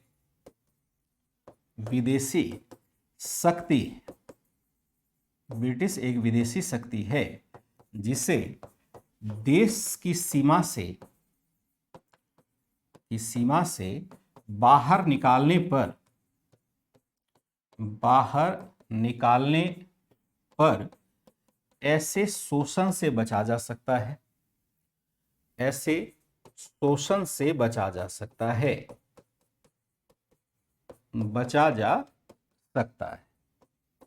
यह जरूर एहसास था। ये सारे लोग क्या है, देशी विदेशी का कॉन्सेप्ट बदलता रहता है। हम लोग एनसीईआरटी में पढ़ते हैं कि पहले जो देश का कॉन्सेप्ट होता था वह अलग होता था। पहले जैसे मान लो अवध क्या है, अवध एक राज्य नहीं, एक देश है। अवध से बाहर के लोग रुहेलखंड के ही क्यों ना हो, तो वह भी विदेशी ही कहलाएगा अवध के लिए। अगर बंगाल में हम प्रशासन देखते हैं तो उसके लिए अवध के लोग विदेशी हो जाएंगे ना। चाहे हैदराबाद के लोग हैं तो हैदराबाद के लिए अवध विदेशी हो जाएगा, क्योंकि पहले कोई राष्ट्र जैसी अवधारणा नहीं थी। लेकिन जब ब्रिटिश यहाँ पर शासन करने के लिए आता है, उसने जिस प्रकार से हर क्षेत्र में त्राही त्राही मचा दिया, हर वर्ग को शोषण के दायरे में लिया, तो सभी वर्गों का एक कॉमन इंटरेस्ट हो जाता है, क्योंकि एक ही समूह हर वर्ग के शोषण के लिए उत्तरदायी है। अब यहां पर विदेशी का कॉन्सेप्ट बदल जाएगा। अब वो अवध के लोग भले हैदराबाद के लोगों को विदेशी समझें, लेकिन उससे बड़ा विदेशी समझेगा उसको जो कि यहाँ का है ही नहीं, भारत के यानी इस जम्बू द्वीप में से कहीं का नहीं, बाहर से आया हुआ है। तो यह एक अवधारणा लोगों में घर कर गई है कि सभी का शोषण यही वर्ग कर रहा है जो भारत का नहीं है या भारत के किसी भी भूभाग का नहीं है। तो अगर इसे हम भगा देते हैं, भारत की धरती से भगा देते हैं, तो इसका मतलब है कि हम ऐसे शोषण से बच जाएंगे। यानी विदेशी होने का एक भाव जो ब्रिटिशों के साथ जुड़ा हुआ था, वह भी इसीलिए था। धीरे धीरे क्या होता है कि भारत में मान लो कि तुर्की आक्रमणकारी आए थे, बाबर भी भारत में आक्रमणकारी के रूप में ही आया था, लेकिन जो तुर्की आक्रमणकारी आए, जैसे सल्तनत काल में हम देखते हैं, और जो बाबर जैसे लोग आए मुगल काल में, वो थे तो विदेशी, ऐसा तो है नहीं कि भारत का पार्ट है और वहां से आकर के भारत को जीता था। लेकिन जब भारत को उसने जीता, वह भारतीय हो गया, इसलिए कि विदेशों से उसका संपर्क ही भंग हो गया। विदेशों में उसका कोई संपर्क नहीं रहता है, वह भारत का है तो भारतीय ही होकर के रह जाता है। जैसे बाबर आए, तो बाबर के बाद, हुमायूं के बाद हम देखते हैं कोई भी शासक कहीं नहीं जाता है, सब उसके बाल बच्चे यहीं रहते हैं, यहीं शासन करता है, कोई अफगानिस्तान नहीं जाता है। इस तरह से वह धीरे धीरे भारतीय हो जाता है। लेकिन ये विदेशी कंपनी, इस विदेशी कंपनी का मूल कहाँ है? ब्रिटेन में। यह विदेशी का विदेशी रह जाता है और सामान्य जनता इसके अगेंस्ट इसलिए भी होती है, यह शोषण विदेशियों के द्वारा किया जा रहा है, और जब विदेशियों को भगा देंगे तो अच्छा हो जाएगा। ठीक है, जैसा बनाना चाहें आप बना सकते हैं, कोई दिक्कत नहीं है। यहाँ पर हमारा नहीं, कोई फैक्ट्स नहीं, पहले इसको समझिएगा। यहाँ से आपको समझना है, फैक्ट्स जो भी है वो यहाँ पर नहीं है। तो इस यहाँ लेकिन कॉन्सेप्ट इतना दिया गया है कि आपको आगे चल करके केवल फैक्ट्स ही पढ़ने की जरूरत रहेगी, आपको कॉन्सेप्ट पढ़ना ही नहीं पड़ेगा। और इसको मैंने एक तरह से इतिहास को आपके लिए रीराइट कर दिया है। एनसीईआरटी में से नहीं दिया हुआ है, अलग अलग वर्गीकरण करके नहीं दिया है, एडवांस में भी आप नहीं पढ़ते, लेकिन बहुत छोटे बच्चे क्लास में हैं तो उनको समझाने के लिए मैंने एक वर्गीय भागीदारी को स्पष्ट किया है कि कौन कौन सा वर्ग प्रभावित हो रहा है, जिसमें कि आम जनता से लेकर के आम और खास दोनों वर्ग प्रभावित हो रहा है। फिर हम देखते हैं यहां पर एक आ जाएगा तत्कालिक कारण। तात्कालिक कारण क्या हो जाएगा? अगर हम तात्कालिक कारण की बात करें तो जब भी कोई विद्रोह होता है, ये तो जितने भी कारण हैं वो प्रभावी कारण है विद्रोह के लिए, लेकिन आखिर विद्रोह शुरुआत कहां से होगी विद्रोह की? सारे लोग तो शोषण बहुत दिनों से, 100 वर्षों से शोषण को झेल रहे हैं, लेकिन विद्रोह तो नहीं हो रहा है, सामूहिक विद्रोह नहीं हो रहा है। तो अब सभी वर्ग चूंकि असंतुष्ट हो गए हैं, तो बस एक ट्रिगर आने की जरूरत है, एक हल्की सी चिंगारी उठने की देर है।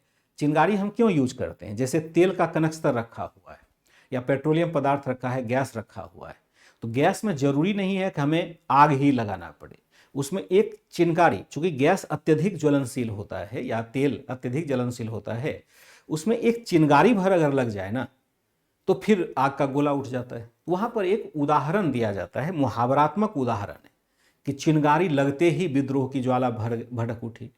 यानी असंतोष जो है वह इतना अधिक जमा हो चुका है कि छोटी भी घटना अगर होती है तो वह युद्ध में बदल जाता है। यही स्थिति यहां पर कही जा रही है। तात्कालिक कारण जो है वह क्या होता है? सिपाहियों से जुड़ा हुआ था, चर्बी वाले कारतूस से जुड़ा हुआ है।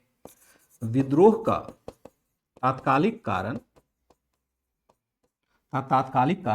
चर्बी वाले कारतूस की घटना ने से उत्पन्न, विद्रोह का तात्कालिक कारण चर्बी वाले कारतूस की घटना थी, चर्बी वाले कारतूस की घटना थी। वस्तुतः ब्रिटिश सेना में पुराने ब्राउन बेस बंदूक के स्थान पर सेना में पुराने ब्राउन बेस बंदूक के स्थान पर नई एनफील्ड राइफल को प्रयोग में लाने की शुरुआत हुई थी।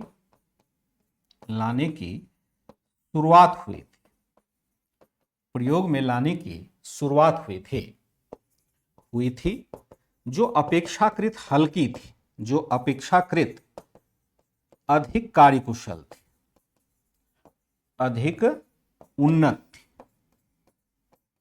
थी। हालांकि एनफील्ड राइफल के कारतूस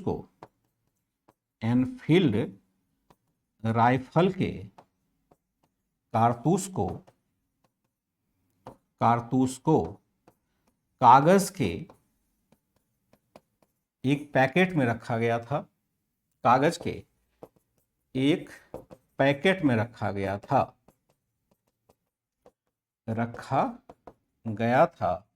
जिसमें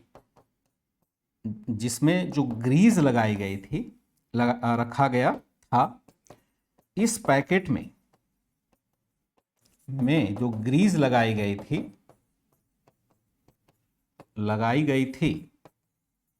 माना गया कि उसके बारे में माना जाता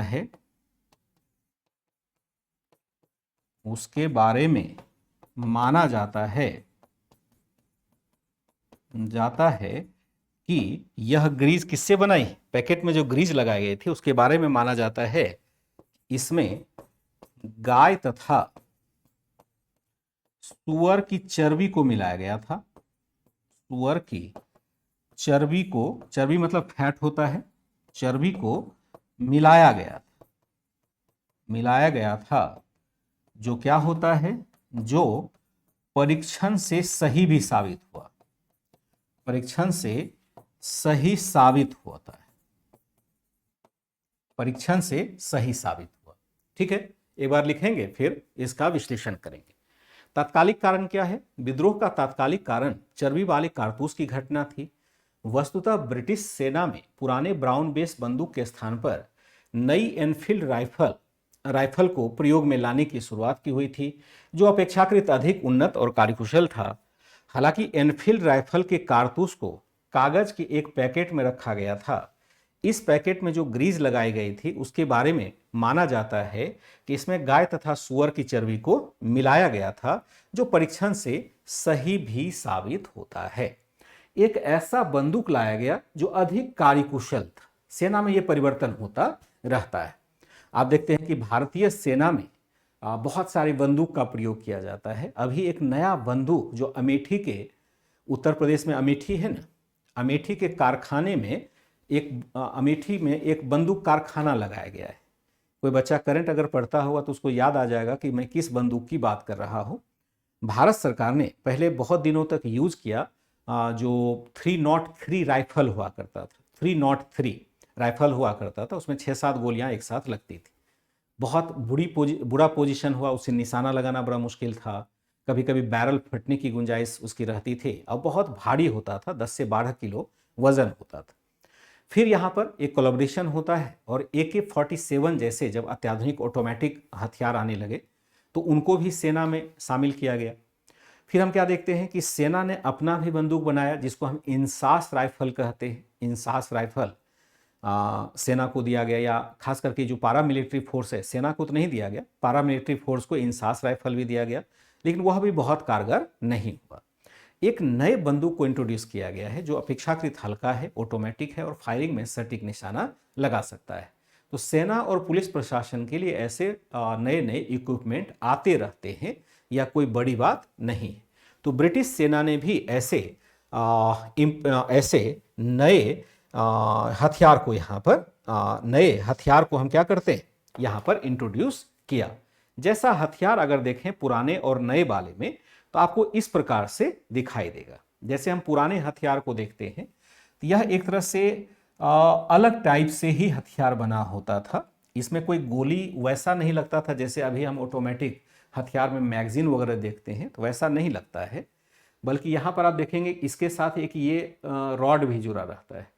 तो जब हम क्या करते हैं कि यहाँ से ट्रिगर है और यहाँ आगे से हम बारूद डालते थे, बारूद डाल करके और उसको इस रॉड से बढ़िया से उसको जाम कर देते, तो उसमें गोला डाल करके जैसे ही यहाँ से ट्रिगर से फायर करते थे, ये क्या होता था, वो गोला निकल करके जाता था और किसी को लगेगा तो वो हाथाहाथ हो जाता था।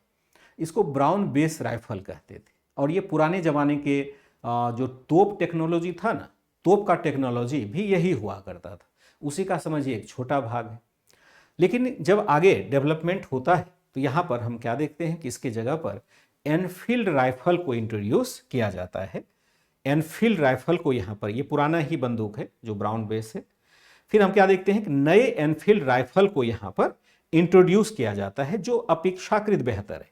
इसको आप देखेंगे तो लगेगा कि जो नया 303 वाला है उसी टाइप का होगा, एग्जैक्ट नहीं है वहाँ पर, लेकिन इस टाइप के राइफल को इंट्रोड्यूस किया गया। इसमें भी टेक्नोलॉजी वही रही।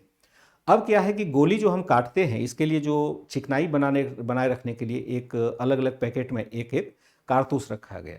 और जैसे आपको इतना कारतूस दे दिया, आप लेट करके कंधे पर लगा करके अगर फायर कर रहे हैं तो आपका एक हाथ तो इसको होल्ड करने में यहाँ से आपका एक हाथ इंगेज हो जाएगा। अब एक हाथ है, दोनों हाथ रहेगा तभी तो हाथ से इससे स्टिक करेंगे और फिर गोली को इंट्रोड्यूस करेंगे इसमें, चाहे यहाँ लगाएं चाहे आगे लगाएं। तो एक हाथ आपका इंगेज है, आप मूव नहीं कर सकते हैं, और दूसरे हाथ से आप एक गोली उठाएंगे, अब मुंह से उसको स्टिक करेंगे और एक गोली उससे निकालेंगे जो उसका कारतूस है, बुलेट है, फिर उसको बंदूक में इंप्लीमेंट करके फिर उसको आप दोनों हाथ से फायर कर देंगे। ये एक प्रक्रिया ऐसी थी जिसमें जैसे ही हम उसको स्टिक करते थे कागज के टुकड़े को, मुंह में एक चिपचिपा सा चीज लगता था, मुंह में एक मतलब ग्रीज लग जाता था। तो वैसे भी थोड़ा सा आपके मुंह में ग्रीज लगा दिया जाए तो कितना बुरा लगेगा। और ग्रीस बनता भी जनरली पशु वाले अवशेष से ही बनता है। तो वहाँ पर जब लोगों को लगा कि ये शायद पशु चर्बी से बना हुआ है, तो हिंदुओं को भी मुश्किलें खड़ी हुई उनके लिए भी, कि उनका भी धर्म भ्रष्ट होता है, गौवंश के किसी भी चीज़ को वह खा नहीं सकता है। और मुसलमान भी सुअर जैसे पशु का आहार निषिद्ध मानते हैं।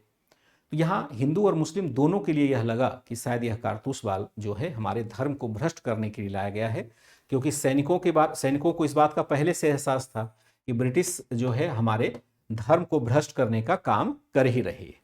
तो इसमें गाय तथा सुअर की चर्बी को मिलाया गया था, जो परीक्षण में सही साबित होता है।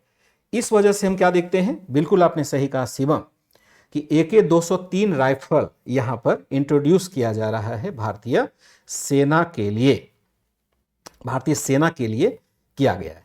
बहुत आपने सही कहा, यही मैं कह रहा था, यही करंट अफेयर्स पढ़ने का यही फायदा होता है कि जहां हम चाहें वहीं पर यहां पर इसको लगा सकते हैं, वहीं पर इसको इंट्रोड्यूस कर सकते हैं, वहीं पर इसको मिला सकते हैं। ठीक है बच्चे, इस तरह से हमने क्या देखा, तत्कालिक कारण हो जाता है। और जो प्रारंभ होता है विद्रोह का, वह प्रारंभ कहां होता है? विद्रोह का प्रारंभ होता है बैरकपुर में। विद्रोह की प्रथम घटना चर्बी वाले कारतूस के खिलाफ विद्रोह की पहली घटना कहां होती है? विद्रोह की पहली घटना कहां होती है? घटना बैरकपुर में होती है। बैरकपुर कहां है? बंगाल में। बैरकपुर में हुई, जहां मंगल पांडे बहुत फेमस रहे हैं। मंगल पांडे नामक सिपाही ने विद्रोह प्रारंभ किया। हालांकि इन्हें क्या कर दिया? इन्हें फांसी दे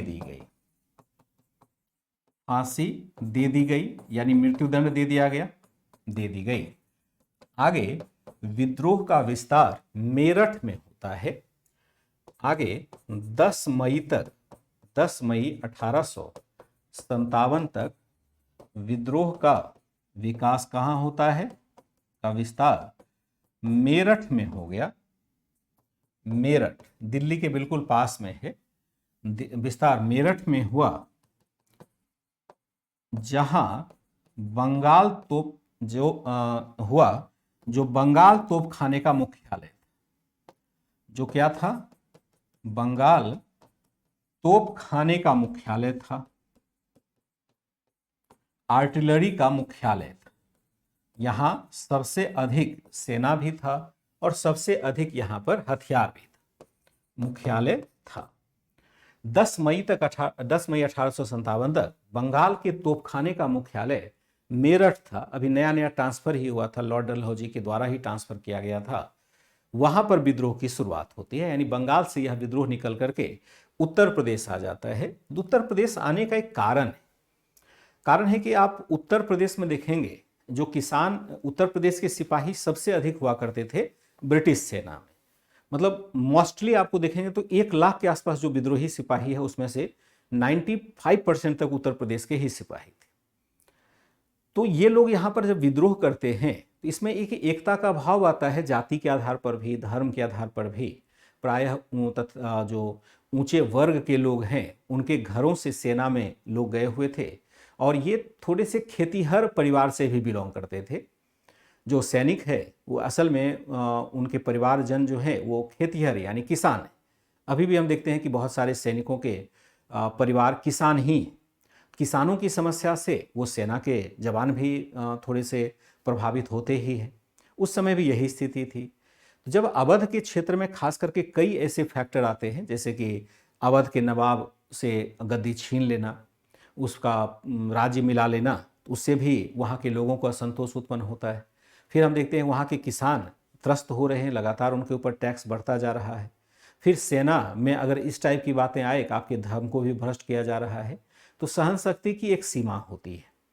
इस तरह से हम बंगाल में जो विद्रोह प्रारंभ हुआ बैरकपुर में, वहाँ से निकल करके इस विद्रोह को मेरठ आते देखते हैं। और मेरठ में जैसे ही विद्रोह प्रारंभ होता है उसके बाद भारत के खास करके उत्तरी भारत में, जिसमें बिहार का क्षेत्र हो सकता है, उत्तरी बिहार, पूरा उत्तर प्रदेश इसमें शामिल हो सकता है, पंजाब का कुछ हिस्सा हो सकता है, राजस्थान और मध्य प्रांत का कुछ हिस्सा हो सकता है, इस विद्रोह से पूरी तरह से प्रभावित हुआ।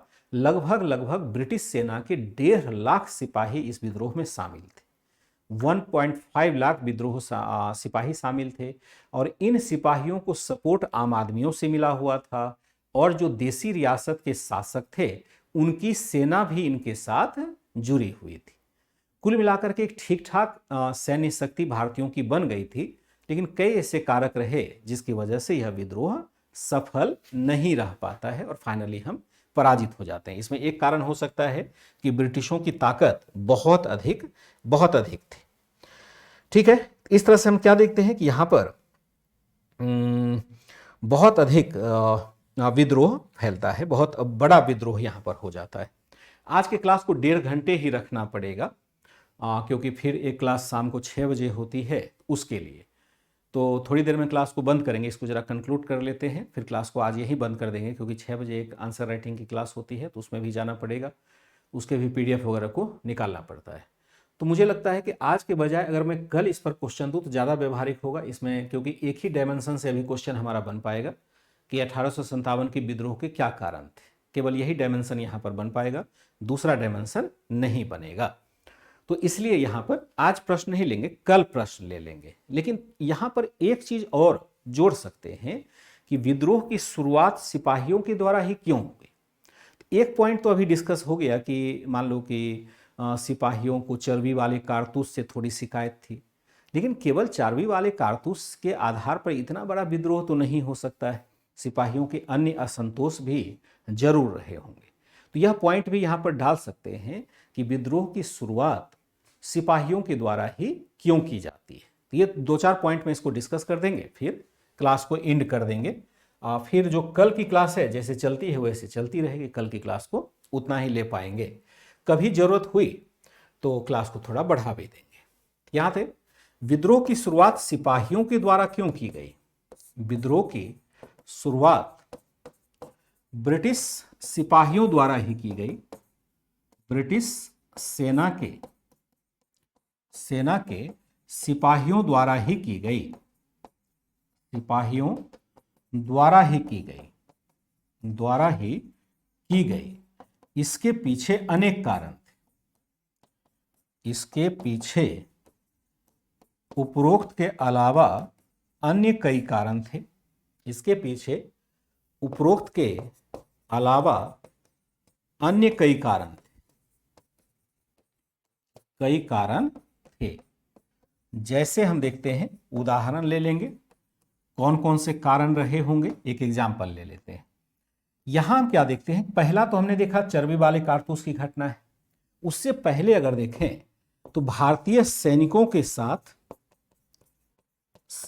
के साथ नस्लवादी नीति करना, नस्ल भेद करना, भारतीय सैनिकों के साथ नस्ल भेद करना।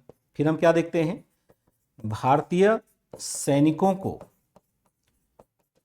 को समान वेतन भत्ते का अधिकार नहीं देना, समान वेतन भत्ते का अधिकार नहीं देना, समान वेतन भत्ते का अधिकार नहीं मिलना। एक कारण यह भी हो सकता है कि उनके साथ नस्ल भेदी व्यवहार किया जाता था। भारतीय सैनिकों को समान वेतन भत्ते का अधिकार भी नहीं दिया जाता था। ये लोग भी क्या थे, प्रमोशन का अवसर इसके पास नहीं होता था।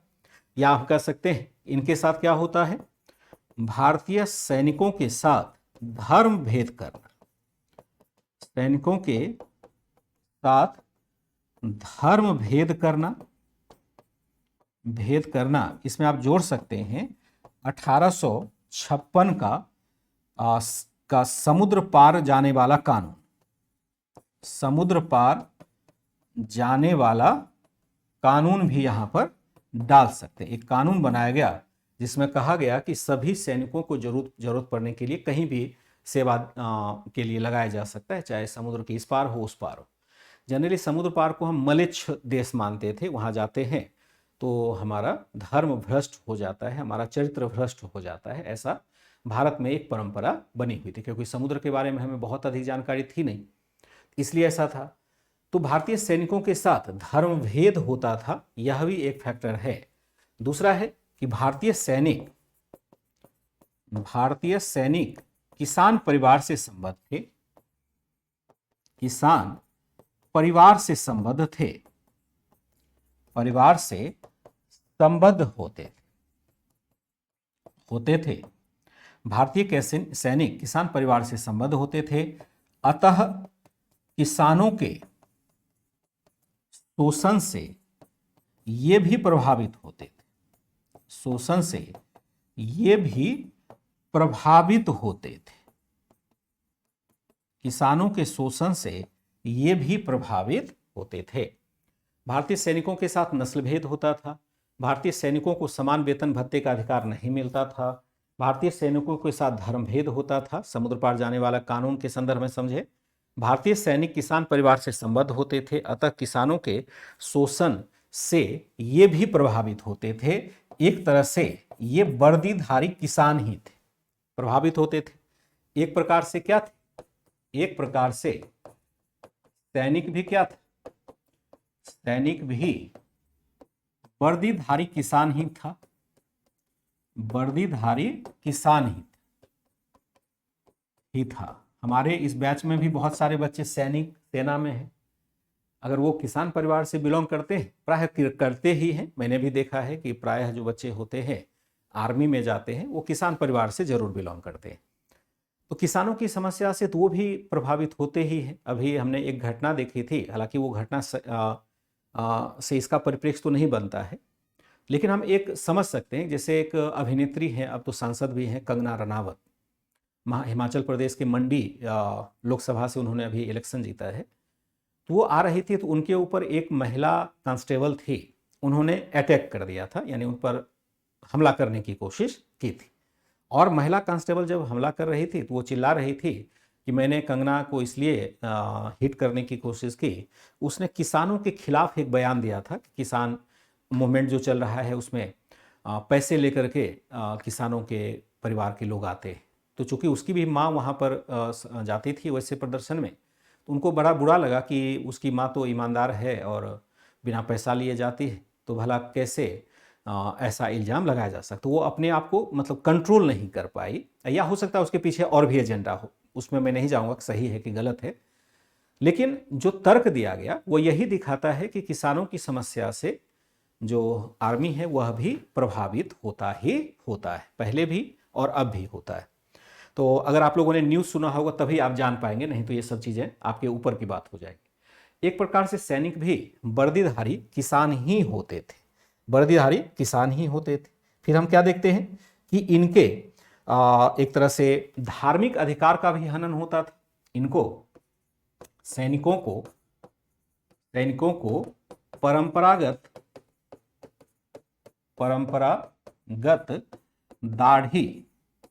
दाढ़ी लिखेंगे तथा पगड़ी रखने का अधिकार नहीं दिया गया था, रखने का अधिकार नहीं दिया गया था। और सैनिकों में प्रायः विद्रोह की परंपरा रहती भी है, सैनिकों में विद्रोह की परंपरा भी थी। जैसे उदाहरण यहां पर ले सकते हैं। जैसे कई बार यहां पर सैनिकों ने विद्रोह किया था, कई बार, एक नहीं कई बार किया। जैसे हम देखते हैं 1764 का सिपाही विद्रोह ले सकते हैं, 1764 का सिपाही विद्रोह। यहां पर भी सिपाहियों ने 1764 में ही विद्रोह कर दिया था। फिर आप देखेंगे एक बार फिर से इसी शताब्दी में 1806 में देखते हैं बेलूर का विद्रोह हो जाता है। 1806 में बेलूर का सिपाही विद्रोह, ये बहुत बड़ा था, खास करके कर्नाटका के इलाके में हम देखते हैं इसका होता है 1806 में। फिर हम एक विद्रोह और ले सकते हैं 1824 में। हम क्या देखते हैं, बैरकपुर में विद्रोह होता है, 1824 का बैरकपुर में विद्रोह होता है। ये वो विद्रोह नहीं है जो मंगल पांडे ने किया था, मंगल पांडे तो 58 में करते हैं ना, और ये करता है बहुत बाद। ठीक है, फिर हम देखते हैं 1844 का विद्रोह हो जाता है। 1844 का विद्रोह वेतन भत्ते के लिए, विद्रोह जो वेतन तथा भत्तों को लेकर किया गया था, इस तरह से एक परंपरा सी रही है, सिपाहियों के द्वारा विद्रोह किया जाता रहा था। कोई बड़ी बात नहीं थी कि इस बार भी विद्रोह होता है। लेकिन बड़ी बात क्या है, इस बार सामान्य जनता भी इस विद्रोह के साथ जुड़ जाती है और यह विद्रोह भयानक सा हो जाता है, बहुत बड़ा विद्रोह हो जाता है, जिसको हम महाविद्रोह कहने लग जाते हैं। यह बहुत बड़ा विद्रोह था। हाँ, न्यूज में सुना था ना, सुबह समय ही धान काट लेते हैं, ये कह रहे हैं ना। हाँ, न्यूज सुना था। हाँ बिल्कुल बिल्कुल, मंदाकिनी ठीक है। मनीषा, मैंने पहले ही कहा है कि आप मुझे निर्देशित मत करिए, आपको जो करना है वो करिए, मुझे निर्देशित मत करिए कि आप ये करिए आप वो करिए। ये सब क्या है ना, बहुत छोटा सा स्वभाव माना जाएगा, ये बहुत बड़ा मतलब मैच्योर सजेशन नहीं माना जाएगा, क्योंकि आप सभी बच्चों को नहीं जानते हैं कि सभी बच्चों की क्या दिक्कतें हैं। और मैं केवल आपके लिए या किसी पर्टिकुलर बच्चे के लिए क्लास नहीं चलाऊंगा, क्योंकि जब मुझे यह पता है कि इस क्लास में 12वीं क्लास के भी बच्चे हैं और उनका भी सपना आईएएस बनने का ही है, तो मुझे तो वह काम करना पड़ेगा जो सबसे अंतिम व्यक्ति के लिए फायदेमंद हो। तो आप अपनी बुद्धि से मुझे निर्देशित करेंगे तो ये आपके लिए शोभनीय नहीं होगा। मैंने पहले भी कहा है, अक्सर मैं इस बात पर रिएक्ट भी करता हूँ, लेकिन मैं मान के चलता हूँ कि अभी आपको समझदारी नहीं है। तो क्लास जैसे चलता है ना, उसको वैसे ही चलने दीजिए, क्योंकि यहाँ का डायरेक्टर तो मैं हूँ ना इस क्लास का, मुझे जैसे चलना होगा, मैं कैप्टन हूँ आपका, मेरे हिसाब से चलना चाहिए। आज के क्लास को यहीं समाप्त करेंगे, फिर कल हम लोग आते हैं नए क्लास के साथ। ये चलेगा 1857 का। क्लास को समाप्त करना उद्देश्य नहीं है। अगर क्लास के दौरान 5 से 10% बातें भी आपके दिमाग में बिठा पाए, और अगर एक सब्जेक्ट से दूसरे सब्जेक्ट को लिंक करने की कला को डेवलप कर पाए, तभी इस क्लास की अहमियत है। सब्जेक्ट की कहानी है ही नहीं कि एक सब्जेक्ट हमने पढ़ लिया और हमारा कोर्स पूरा हो गया। अब पढ़ेंगे भूलेंगे, पढ़ेंगे भूलेंगे, कोई मतलब ही नहीं है कि आप डेवलप कर सकते हैं। आप थोड़ा सा स्थिर होइए, दिमाग को स्थिर करिए, सोचिए। जो अभी तक आपका दायरा बहुत छोटा है, एक रूम के अंदर आप हैं अभी। आपका दिमाग कहाँ है पता है? एक रूम के अंदर है, क्योंकि कान में आपने लीड लगाया हुआ है, और लीड लगाने के बाद बाहर में जो गालियां भी दी जा रही है वो भी आपके कान में नहीं आ रही। आप जो है ना एकदम से, जिसको कूप मंडूक की स्थिति है, वह आपके हाथ में मोबाइल है, उसके माध्यम से बहुत आलतू फालतू न्यूज आप सुनते रहते हैं और कुछ नहीं करते। असल में विश्लेषणात्मक बुद्धिबोध होगा तभी आप एग्जाम को क्रैक कर पाएंगे, जो एग्जाम की तैयारी के लिए हम लोग जा रहे हैं।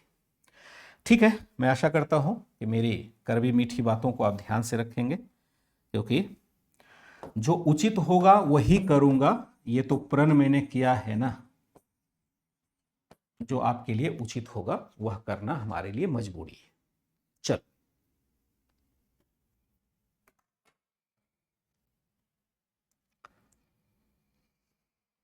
सोचना जरूरी है। मैं बार बार कहता हूं, आपकी ही समस्या नहीं है। मैं अभी इस उम्र में हूं कि मैं देख सकता हूं कि अधिकांश टीचर की भी, बहुत अधिक टीचर की भी यही समस्या है। केवल कुछ फैक्ट्स पढ़ा करके चले जा रहे हैं। नहीं होगा भाई, इससे रिजल्ट बिगड़ रहा है। रिजल्ट बिगड़ने का कारण हिंदी माध्यम, अंग्रेजी माध्यम है ही नहीं। बात है कि हम तैयारी क्या कर पा रहे हैं उस लेवल का। समस्या यहां है जिस पर कोई विचार करने को तैयार नहीं, क्योंकि हम ऐसे बच्चे को अब इस फील्ड में आते हुए देख रहे हैं जिन्होंने अभी तक स्कूल की पढ़ाई भी अच्छे से नहीं की है, यानी स्कूल में भी वो किसी तरह से पास होकर के आए। उन बच्चों को हम आईएएस का ख्वाब दिखा रहे हैं। भाई टाइम तो लगेगा, इसके लिए आपको भी तैयार होना पड़ेगा। आप ये सोचिएगा कि हलवा जैसा कुछ चीज़ है, गटक लिया हो गया, नामुमकिन है। एसएससी का एग्जाम भी नहीं निकलेगा तो यूपीएससी क्या चीज़। थोड़ा सा धैर्य रखिए, होगा, आपसे ही होगा। मैं विश्वास दिलाता हूँ आपसे ही होगा। थोड़ा सा धैर्य लेके रखना पड़ेगा। मैं यहाँ पर जुड़ा हूँ तो इसका फ़ायदा आपको उठाना चाहिए। Bye and take care.